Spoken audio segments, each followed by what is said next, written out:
untuk merenungkan satu kata kunci, yaitu ketaatan. Kita diajak untuk merenungkan kata taat. Tetapi ketika mempersiapkan perenungan hari ini, ketika saya hendak bicara tentang kata taat, ada orang yang mengatakan, ada orang yang bertanya, apa bedanya taat dengan setia? Nah, kalau kita membaca bacaan hari ini, Bapak Ibu, rupanya kita langsung akan tahu apa beda taat dan setia. Taat itu dalam konteks bacaan-bacaan hari ini berarti lekat, menempel pada sesuatu. Kalau setia itu berarti durasi. Kalau kita dianggap setia kan tidak hanya sekali, tetapi berkali-kali. Maka bicara tentang durasi. Nah, Bapak Ibu, para saudara dan saudara, pertama-tama kita diajak hari ini merenungkan kata taat, artinya kita punya atau kita nempel kepada siapa, kita lekat pada siapa. Dan orientasinya tentu diajak merenungkan juga pokok anggur. Maka inspirasinya perlu melompat sampai ke gagasan pokok anggur. Oke, mari kita mulai satu persatu Bapak Ibu dari bacaan-bacaan hari ini. Bacaan pertama dari kitab Nabi Yeremia mengajarkan, mengingatkan kepada kita lagi terkait dengan rupa-rupanya ketaatan rohani bukan berasal dari manusia, tetapi ditanam oleh Tuhan dalam hati setiap orang. Maka dengan demikian Bapak Ibu, dalam tradisi Katolik dikenal yang namanya potensial obediensialis. Setiap orang punya potensi ketaatan karena Tuhan yang menanam ketaatan itu dalam hati manusia. Bagaimana kata-katanya? Kita bisa lihat dari paragraf kedua. Tuhan bersabda, beginilah perjanjianku yang kuikat dengan kaum Israel sesudah waktu itu, artinya sesudah 10 perintah Allah. Demikianlah firman Tuhan, aku akan menaruh Tauratku, menaruh perjanjianku, menaruh perintah-perintahku dalam batin mereka. Maka perintah dan macam-macam tidak lagi ditanam di dalam roh batu, tetapi pertama-tama ditanam dalam hati. Maka dalam konteks ini Bapak Ibu, rupa-rupanya menjadi irasional, menjadi tidak masuk akal kalau ada orang mengatakan saya tidak akan percaya kepada Tuhan, saya tidak mungkin percaya pada Tuhan. Karena dalam hati setiap orang pasti ada kerinduan untuk mengenal sosok yang paling tinggi yang menciptakannya. Maka entah agamanya apapun, Anda beragama atau tidak secara formal, Anda punya rumusan memberi nama Tuhan Anda apapun, tetapi gagasannya setiap dalam hati orang pasti punya pertanyaan, siapa yang menciptakan saya, siapa yang lebih besar daripada seluruh alam semesta ini. Maka dengan menggagas itu Bapak Ibu, rupa-rupanya kita diajak untuk mengerti, oh rupa-rupanya dalam hati saya secara rohani, saya punya ketaatan kepada Tuhan yang tidak bisa lepas. Maka dengan demikian orang-orang Katolik diajak untuk menolak secara akal sehat, rasional, kalau ada orang yang mengklaim bahwa dirinya ateis. Kalau ada orang yang mengatakan, oh saya ateis, saya tidak percaya pada Tuhan, menurut bacaan kitab Nabi Yeremia, nggak mungkin. Karena dalam hati setiap orang pasti rindu untuk tahu siapa yang menciptakannya, siapa yang memulai hidupnya paling awal. Nah, itu ketaatan yang pertama. Bacaan kitab Nabi Yeremia mengajak kita untuk tahu, mau tidak mau, suka atau tidak suka, hati kita, kalau dalam bahasa sekarang, attach pada yang mencipta. Namanya siapa terserah, mau dipanggil Gusti, mau dipanggil Tuhan, mau dipanggil Allah, mau dipanggil Yang Widi, terserah, mau dipanggil Roh, terserah. Tetapi setiap batin orang pasti punya kerinduan untuk sampai ke sana. Namanya terserah, caranya terserah, tapi dalam hati ada kelekatan ke sana. Itu yang pertama. Maka tidak mungkin dengan demikian orang mengatakan dirinya saya tidak percaya pada Tuhan. Tidak mungkin juga orang mengatakan saya ateis, karena dalam hatinya ada kerinduan untuk ketemu, untuk dekat dengan yang rohani yang serba mendalam. Itu yang pertama. Maka kita mau atau kita tidak mau, realitasnya ada dan dirasakan oleh setiap orang. Anda mengatakan agama ini nggak baik, agama itu nggak baik, Anda sembahyang atau nggak sembahyang, kerinduan itu tetap ada. Itu yang namanya ketaatan yang ditanamkan Tuhan dalam hati setiap orang. Mau tidak mau tetap ada. Mau tidak mau kita tetap rindu kepada yang mencipta. Itu yang pertama. Lalu dalam bacaan surat Ibrani dan bacaan Injil, ketaatan punya sedikit dimensi yang berbeda. Tadi dikatakan pada halaman 5 garis-garis terakhir. Akan tetapi sekalipun anak, Kristus telah belajar menjadi taat, dan ini ternyata dari apa yang dideritanya.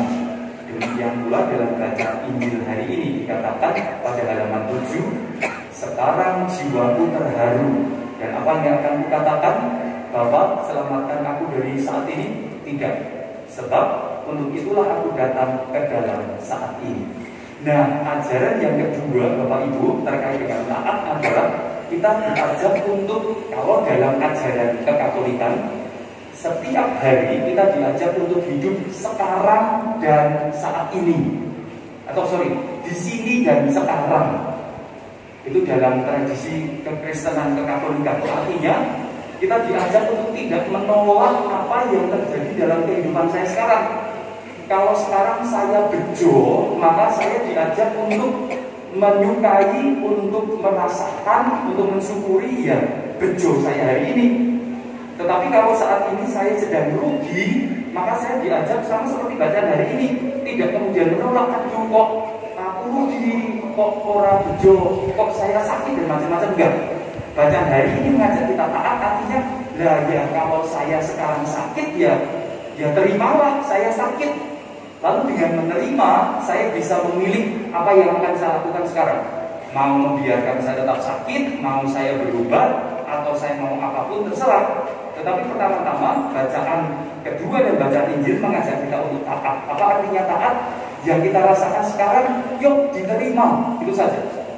Jadi taat nggak sangat rumit rupa-rupanya menurut bacaan-bacaan hari ini. Maka Yesus pun sama, ketika dia harus bersengsara, dia tidak meminta Tuhan selamatkan aku dari saat ini, enggak. Tetapi dia hanya mengatakan, aku memang datang di saat ini.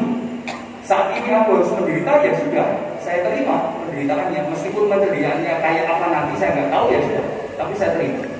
Maka yang kedua, Bapak Ibu, menjadi orang taat rupa-rupanya cukup sederhana. Kalau Anda sekarang sedang menerima rezeki, ya terimalah, bergembira untuk itu. Kalau sekarang kita sedang sakit, ya terimalah sakitnya. Mungkin prihatinlah untuk sakit itu. Lalu dengan menerima, kemudian kita bisa memilih apa yang akan kita lakukan selanjutnya.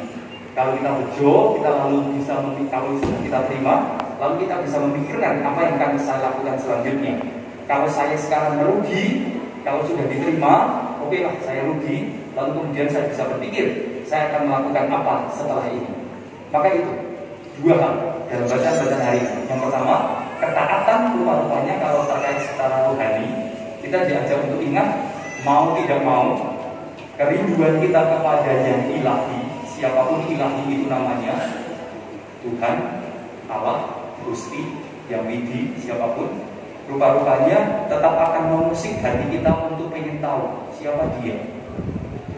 Maka tidak mungkin ada orang yang mengatakan dirinya ateis, ya mungkin hanya kata-kata bahasa saja. Tetapi kerinduan untuk ingin tahu siapa yang menjadi pencipta pertama, yang besar, yang rohani, tidak akan pernah bisa hilang. Itu ketaatan yang sudah ditanam dalam hati.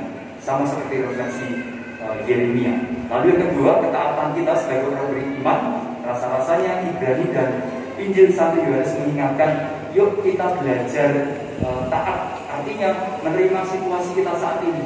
Nek bejo yo ditompo, setelah itu kita tahu apa yang harus kita lakukan. Nek rugi yo ditompo, setelah itu kita tahu apa yang akan kita lakukan selanjutnya. Dua hal ketaatan yang membuat kita menjadi sebagai orang beriman, rasa-rasanya akan menjadi lebih, kalau dalam bacaan hari ini, membumi. Maka tadi dalam bacaan pertama seperti ini, dalam bacaan Injil, jika biji gandum tidak jatuh ke tanah, artinya kalau tidak tertanam maka dia mati.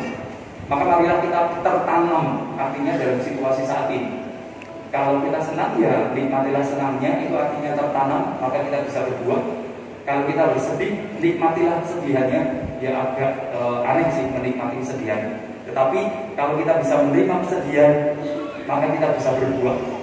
Kalau kita bisa menerimanya, kalau kita untung atau rugi, kalau kita bisa menerimanya, menikmatinya juga, kita bisa berbuah. Sama seperti bacaan Injil hari ini. Dua hal terkait dengan ketaatan. Lalu yang berikutnya Bapak Ibu, yang ketiga, melanjutkan katekese liturgi Ekaristi. Nah Bapak Ibu, beberapa kesempatan saya sudah menyampaikan beberapa catatan terkait dengan Ekaristi. Nah sekarang saya juga mau menyampaikan beberapa catatan pula tentang Ekaristi. Mungkin ada 2 atau 3. Nah yang pertama Bapak Ibu, kalau kemarin kita sudah bicara tentang ritus damai dan namanya saya lupa yang minggu lalu. Tetapi sekarang saya mau membicarakan terkait dengan komuni. Nah terkait dengan komuni Bapak Ibu, para saudari-saudara, dalam tradisi gereja Katolik, rupa-rupanya sebelum komuni, ketika hosti itu diangkat, kita diajak pertama-tama sebelum menerima hosti, diajak untuk menyatakan ketidakpantasan. Maka kita kadang-kala diajak, inilah tubuh dan darah Kristus, berbahagia kita yang diundang masuk ke dalam perjamuannya. Jawaban kita apa? Ya Tuhan, saya tidak pantas, Tuhan datang kepada saya, tetapi bersabdalah saja, maka saya akan sembuh. Nah ada yang menarik Bapak Ibu, kata-kata ini kadang-kala kita referensi, kita yakini berasal dari kata-kata seorang. Siapa yang mengatakan? Siapa yang mengatakan? Perwira, ya kan? Yang mengatakan perwira. Tetapi rasa-rasanya Bapak Ibu, kalau kita membaca kitab suci, kata-kata ini, kata-kata doa orang Israel jauh sebelum perwira itu ada. Maka nanti silahkan cek Bapak Ibu yang ngasto WA, ngasto HP. Kalau dia punya kitab suci silahkan buka. Kejadian bab 32 ayat 10. Maka itu doa pertama yang dicatat dalam kitab suci yang tidak dikatakan oleh perwira, tetapi dikatakan oleh Yakub ketika Tuhan danmu dia. Yakub mengatakannya persis, saya tidak layak menerima kasih karunia darimu. Maka sekarang semoga kita tahu doa ketidaklayakan ini tidak semata-mata berasal dari si perwira, tetapi jauh lebih kuno doa Israel yang keluar dari mulut bapaknya. Ya mungkin bagi sebagian orang nggak penting sih, tetapi